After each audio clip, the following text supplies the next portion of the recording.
$50 on 15 minutes. Laura Bertuccio is bipolar and has a gambling disorder, a recognized mental health disorder. As she documents in this cell phone video, she's sometimes unable to stop playing the slots. So all of this is to help your fight? Bertuccio's on disability welfare after a work injury and still can't stop gambling. I have flashbacks of me crying hysterically at the machine. There's a lot of people like me with mental illness at the machines trying to deal with life. She wants the BC government to make good on a promise from 2015 to introduce something called a pre-commitment card. Used with slot machines, the card would allow gamblers to set limits on how much time and money they want to spend before they hit a casino. 5 years ago, BC's then provincial health officer wrote a report urging government to spend more of its gambling revenues on programs for gamblers in trouble, programs like a pre-commitment card, still not in place. I think it's a shame. I think it's a missed opportunity, and there are people who've probably suffered because of the absence of such a program.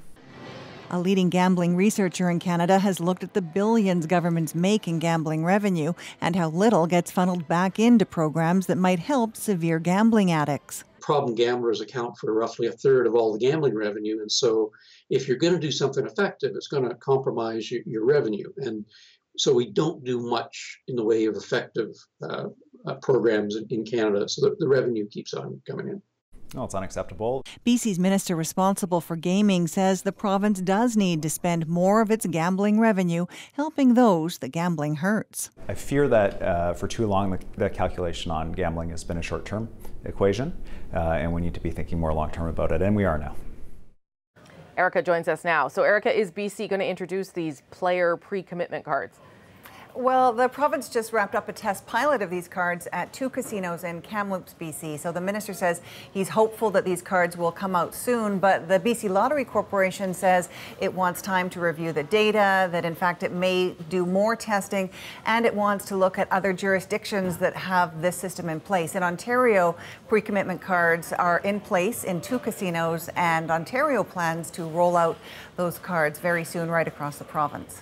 So if almost 1 million Canadians have a gambling problem of some kind, what kind of money are we talking about here?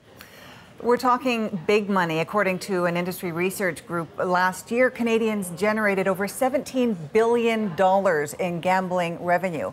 Here in BC, that figure was $3.3 billion, and the province got to keep $1.4 billion of that money. Now, it only spent a tiny fraction of that money, $5.6 million or 0.4% of all revenues on programs for responsible and problem gambling.